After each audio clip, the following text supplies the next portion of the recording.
Right. Hi, guys. Welcome to Edge Blush Virtual Academy. My name is Makore. I'm going to be presenting a lesson on trigonometry. This is lesson 4. If you were following us, we are now on lesson 4. And on lesson 4, I'm going to be looking at numerical reductions under reduction formulae. Okay, right. This is building up from the first lessons, which is lesson 2 and lesson 3. So we uh, before you go through this, please, I'll advise you to make sure that you've gone through the previous 2 lessons, which were building up to this. Otherwise, it will not make sense to you. But let's start this lesson. Okay, right. I'm preparing your board. Thank you for joining us. Hope and pray that we'll have a wonderful time together. It's a very short lesson. It's a beautiful lesson, but very, very important because wherever we're heading to, we are basically going to um, be using this information. Okay, so this is the basics that you need. Let's do this together so that when we move from simplex going now to complex, we'll be moving on the same page. Okay, right. Now I want us to look at numerical reduction. Numerical means numbers. We're looking at functions that were variables. Sine 180 minus a theta. Theta varies, it's a variable. But in this case, I'm now looking at numerical values, angles that are given in terms of their numerical forms or in terms of numbers only, like sine 200. 200 is just a number. It doesn't have a variable, so I can't call it a function. Okay, right. Now let's look at numerical reduction. What is it about? I'm now reducing expressions that will carry angles that are more than 90 degrees to their acute equivalents, meaning to say to yet other trigonometric ratios that are between 0 and 90. Whatever I'm going to be using is emanating from the previous class. So let's look at how you reduce numerical angles. Okay, right. So the topic is trigonometry.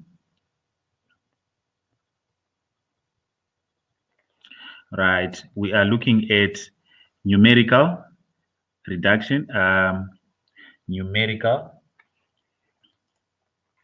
We are looking at numerical reductions. Numerical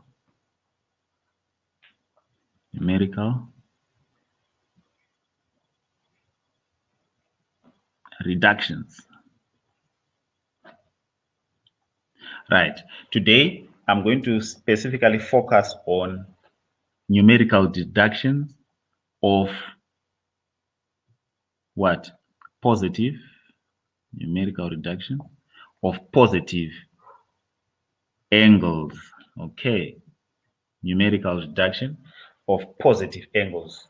On another note, after doing negative angles, I'm also going to look at numerical reduction of negative angles. So today, it's basically numerical reduction of positive angles. In numerical,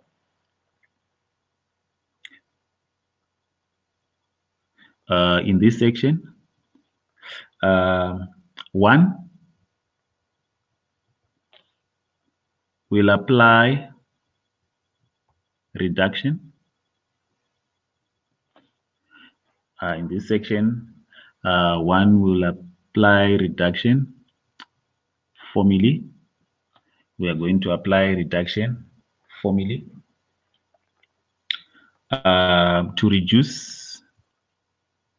to reduce a trigonometric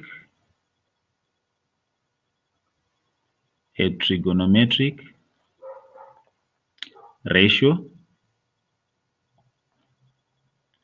with an angle with an angle greater than 90 degrees to its equivalent trig ratio with an acute angle. So the main thing there is we are reducing an angle which is greater than 90 degrees to its acute equivalent angle. Okay, right. Now, simple. I'll give you an example on this. I'll give you an example in terms of an illustration. Right, let's look at this in terms of an illustration. There is an exciting discovery there. This links perfectly well with reduction formulae or functions. Right, write the following. Write the following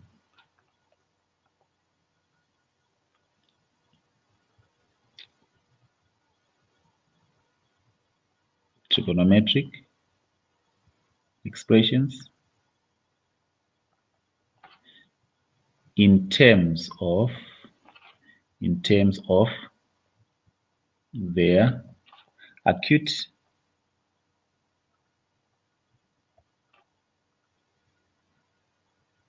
equivalence.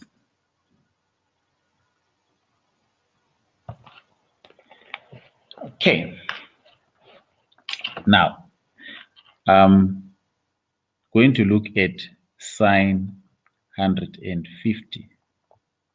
Right, now sine 150, the first important thing that we are supposed to understand is, one, this is a numerical angle.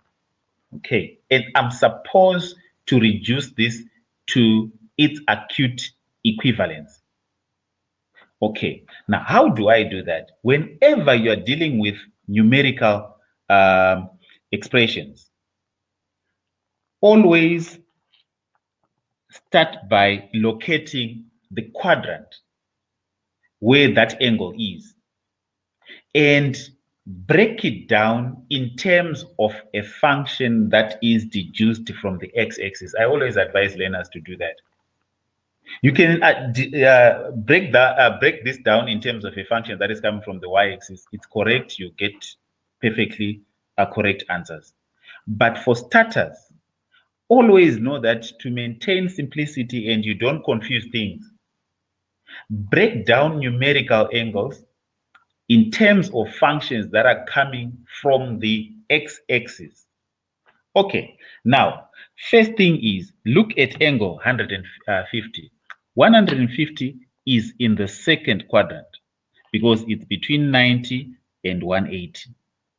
Any angle that is in the second quadrant, break it in terms of 180 minus a theta.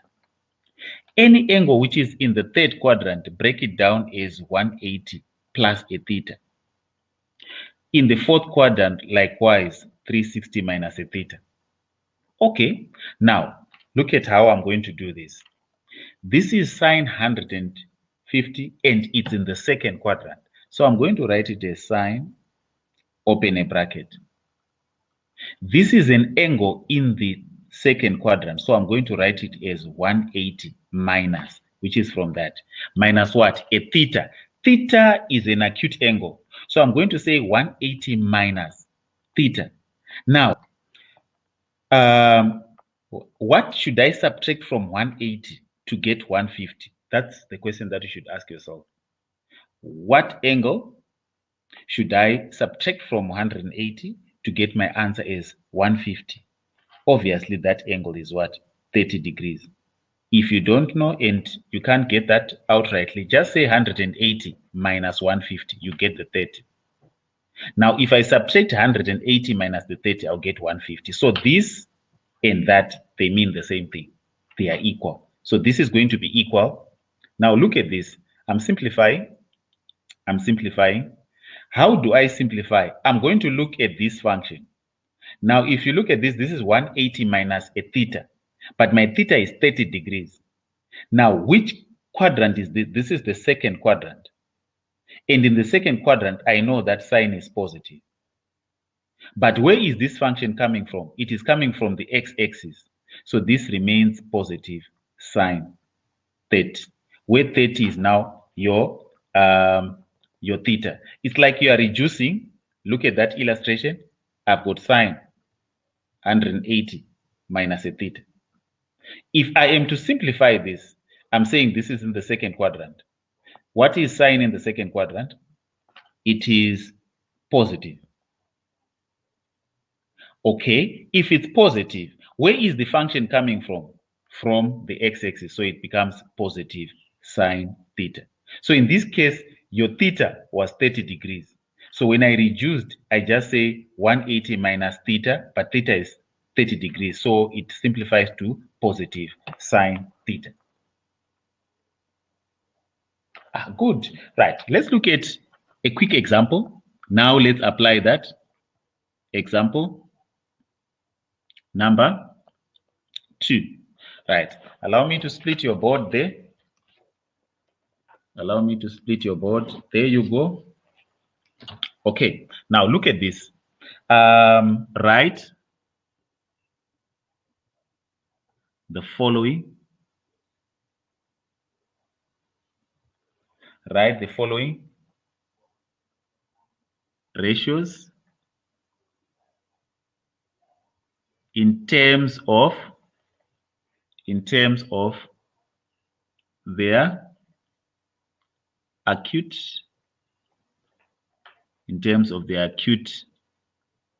equivalence, right? Or you can just find this question is written as simple as write the following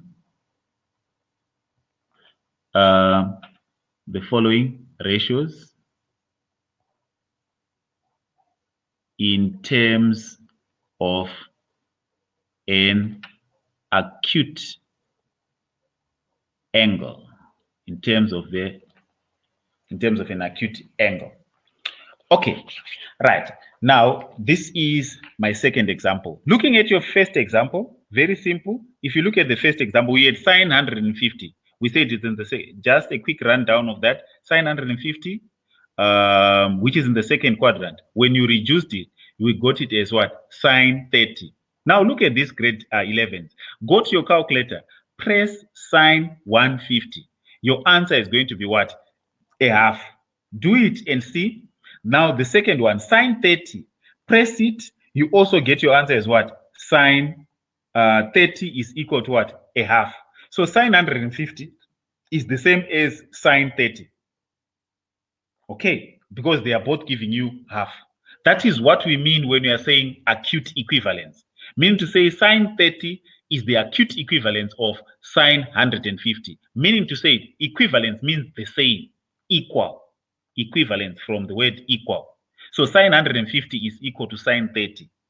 Okay, that's what you're talking about. Okay, now, so all the expressions that I'm going to do on this illustration, after, take your calculator, try to compare the two using your calculator. You'll see that you get the same thing. Okay, let me quickly look at the first one, which is sine, what? 250. Now, look at this. I'm not going to rush it. I'm just going to come up with my cast diagram. Anything in the second quadrant, I'll write it as 180 minus a theta. Anything in the third quadrant, I'll write it plus a theta, 180 plus a theta. Fourth quadrant, that minus a theta. Okay, right.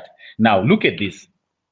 This is sine 215. Which quadrant is that? This is actually the what? The third quadrant. So if it's in the third quadrant, I'm going to break it as 180 plus a theta. So it means I'm going to say this is equal to sine 180. Look at that. This is 180 plus a theta. A theta is an acute angle. So the question is, what should I add to 180 to get 215? You should add what? 35. Check. on your calculator. If I add 35 plus 180, I'll get 215. Make sure that this angle that you're adding is an acute angle. Okay, please understand that part. Now from there, remember this angle is in the what? Third quadrant. What is sine in the third quadrant? Sine is positive. In the sine is negative, sorry, in the third quadrant. Okay, sine is negative in the third quadrant. Okay, but where is the function coming from? Is it from the x-axis? Is it from the y-axis? 180 is actually where?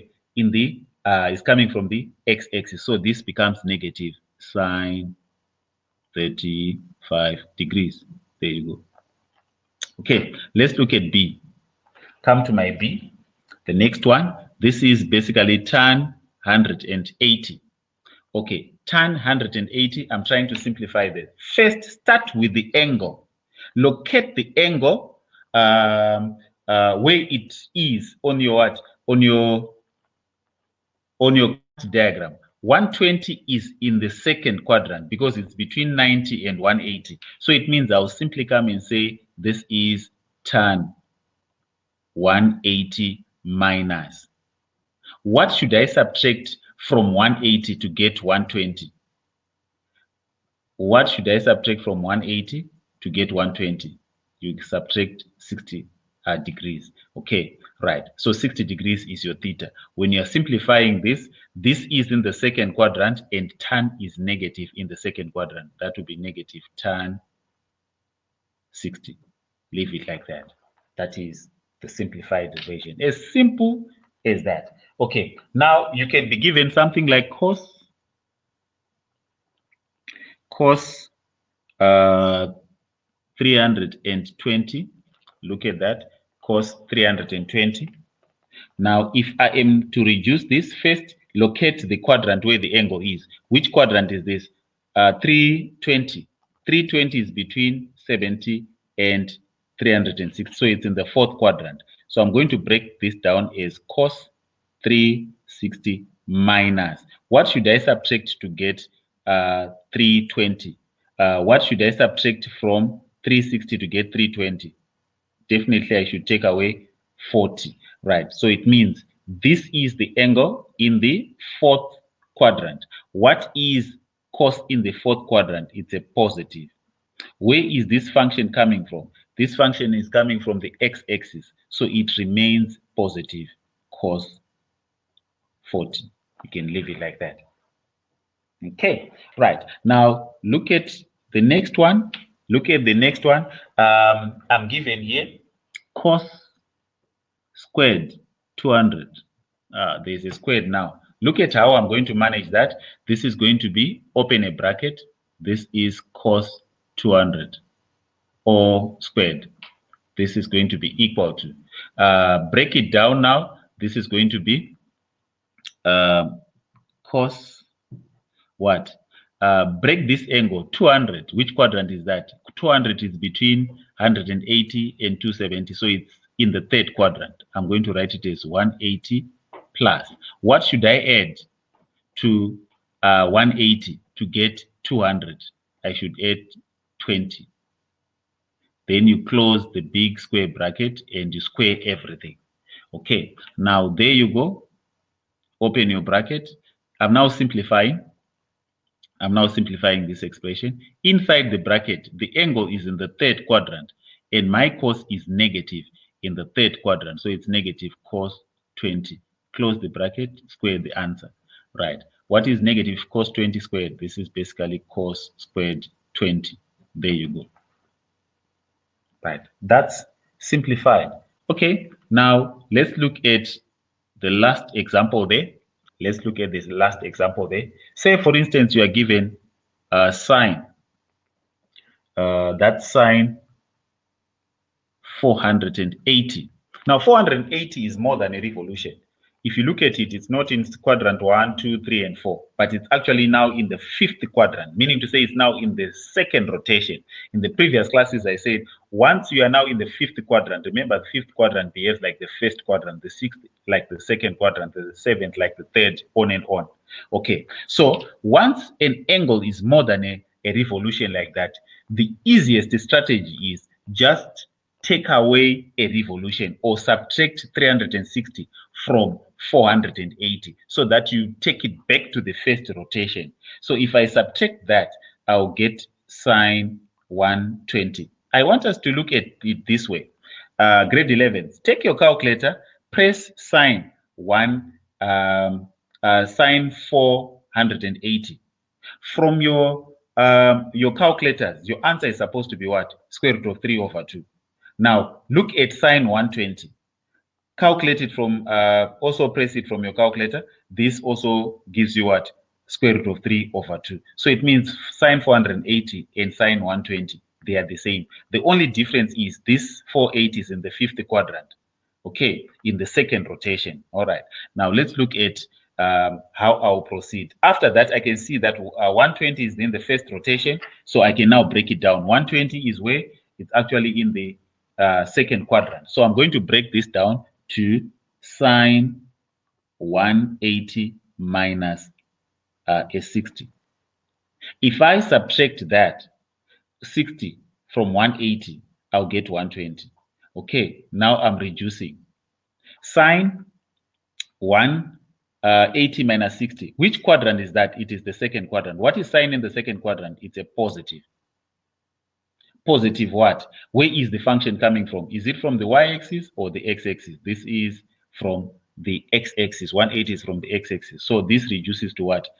Positive sine 60. Remember, any function coming from the x-axis, it maintains its trigonometric ratio. If it's sine, it remains sine. Any function that is coming from the y-axis, we said what in the previous class, you change to its complementary function. So in this case, I'm not changing anything. That's why I emphasize that if you want to avoid the aspect of changing, make sure that you maintain or you break down numerical angles in terms of what functions that are coming from the x-axis. Okay, right. So given any angle, grade 11, given any angle, any which is positive, whether you've got 3 rotations, like someone can give you cos 1000, then they say simplify in an exam. An average child will say, this is a miracle. How do they want me to do this? But someone who went through this and was exposed to this information will just say, okay, cos 1000 is more than a revolution. It's more than even 2 revolutions. So what am I going to do? I'll go to cos 1000, subtract 360. You get what? Cos 640. 640 is still more than a revolution. So I'm going to subtract another revolution again, which is 640 minus 360. You get 280. In other words, once it's more than 2 revolutions, instead of you subtracting 360, then you subtract another 360, you can just say 1000 minus 720 because it's more than 2 revolutions. Then you get 280 straight. If you check cos 1000 and cos 640 and cos 280, they give you basically the same answer. So once you've got cos 280 now, you break it down.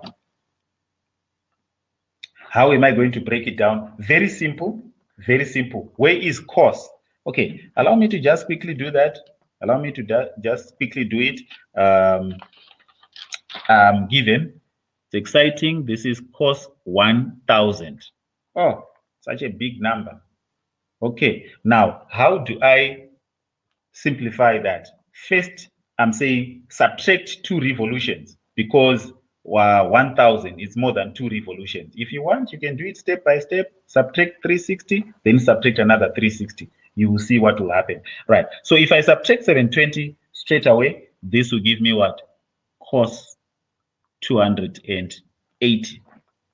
Now, cos 280 and cos 1000, if you go to your calculators, it will give you basically the same answer. Okay, right. Now, there you go.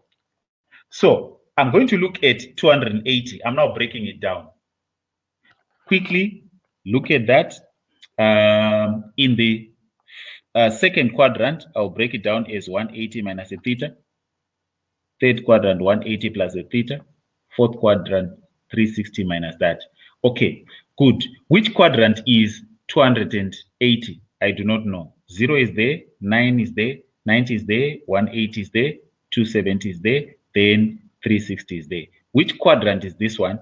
It's between 270 and 360. Anything between that is in the fourth quadrant. So I'm going to break it down as 360 minus. What should I subtract from 360 to get my answer is 280? So just subtract 360 minus 280. You get what? 80 degrees. So this is going to be what? Subtract the two. This is going to be what? Angle in the fourth quadrant. What is cos in the fourth quadrant? It is positive. Is the function coming from the y-axis or from the x-axis? It's coming from the x-axis, so it remains positive, cos 80. That's how you reduce numerical functions that are positive. Thank you for going through this lesson with me. I hope you've managed to pick one or two things there, and I'm going to give you guys more questions on this in terms of an activity. Is you are, I pray that as you are studying, as you are going through more and more questions, you tend to understand this concept better. Remember, we are building from simplex to complex. I'm building from isolated numerical expressions. Now, in the next classes, I'll be building to come up with algebraic expressions. It will be now very, very easy for you because you've managed these things from simplex perspective. So thank you for following us. Thank you for going through this with EduBlush. We are going through the whole entire syllabus. After trigonometry, I'm going to go to your functions and your graphs, which is basically a second, which is basically another item that you need to understand in this grade 11, preparing for your grade 12 next year. These are the basics that you need. Pass this to your friends. Let them also benefit. Don't be selfish and you keep it to yourself. We are out to assist as many as possible. Thank you for your time. Let's meet in the next class, which is lesson 4 on your trigonometry, and I'll be looking at basically negative angles. Thank you, and have a wonderful day.